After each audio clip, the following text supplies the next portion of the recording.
Alright, so dito kami uli sa Bulacan mga kabahay, no? At pakita ko sa inyo sa loob, medyo makalat lang sa baba kasi hindi pa nag-aakot yung basura, no? So tapos na to, tagal na, may tumira na nga dito, wala lang tao ngayon. Bumalik lang kami para kunin yung mga gamit namin natitira. Tsaka yan, pasok tayo. Ito na yung mga gamit namin, no? Pasasakay kaya kami sa UV Express nito. Ang dami, ang bigat pa. So, yun nga. Tapos na to. Matagal na. Hindi ko lang na-video nung last kasi hindi pa naibabalik yung mga pintulang kitchen cabinets. So, ngayon, naibalik na namin, no? Kahapon nandito kami. Dito kami natulog at ngayon pauwi na kami ngayong umaga, no?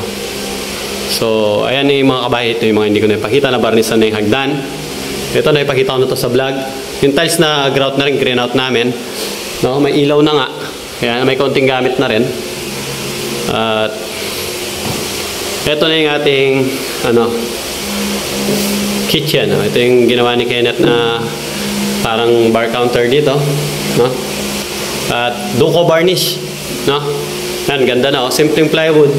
Ngayon, ganyan na yung tsura niya. Then dito, yan. Si Posong bumanat dito. Kitchen cabinets, ginawa ni Kenneth, no? Varnish finish din yan. So, yung handle is minimalist lang, flat lang siya, hindi siya yung mga maumbok dito, no?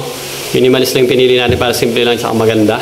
Kaso mas maganda sana to kung black. Black yung in-order ko sa sa Lazada, kaso wala siguro silang available na color black. Pinadala sa akin ay rose gold, pero okay na rin. Nandiyan na yan, wala tayo magagawa, hindi natin mababalik. So yung goods, ginawa rin natin itong tiles, pinalitan natin yan, pero hindi bago. No, budget me lang kasi yung natin dito, gawa. Tapos doon, mga tira-tira rin na tiles, inilagay namin doon kasi wala na ganito. So nakipit ko na rin yung exhaust, so yung hood range hood.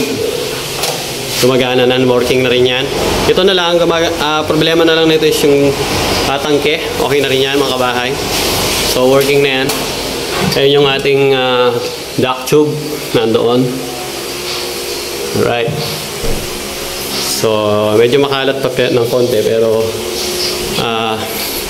konting linis na lang yan pagka naglipat na sila, ilalabas na yung mga ibang kalat dyan. So, dito tayo sa hagdan. Pakita ko sa inyo kung saan dumaan yung duct tube na yon, yung sa exhaust natin. Ito, nailagay na rin namin yung pinto rito. Wala nga ng mga doorknob kasi hindi pa sila nakabili. Ayun, doon dumaan yun. Mapapansin dati naglaan ako ng butas para dyan.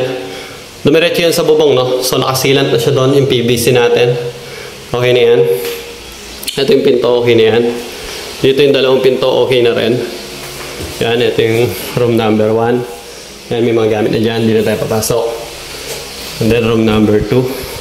Yun, meron na siyang sliding na door, palabas doon sa balcony. No, hindi pa nakatiles yun, kaya kung mapapansin yung pinis sa harap, medyo parang alon-alon pa. Pag tinalis yan, doon palang papantay yan. Ito, hindi natin bubuksan yung closet dito. May handle na rin. Yan, yung mga painting works, tayo nagpintura niyan. Okay na rin to. So, yun lang mga kabahay. Yun lang lahat ang ginawa namin dito. Yan, boom, painting works, boom. Yung electrical di sa amin. At yung kitchen yung ginawa namin. Sa CR, yung ginawa namin na pintura lang kami. Alright. Malisahan. So, yung kitchen natin, yung kung matatandaan dating itsura niya, no?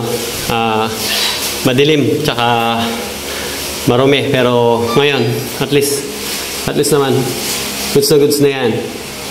Alright. So, yun mga kabahay, pauwi na kami ng Pampanga at kami nagre-ready na. Kasi diretso pa kami sa mga project sa Pampanga, sa Amaya at sa Fiesta. Alright. So, hanggang dito muna yung video natin mga kabahay. Salamat sa panonood.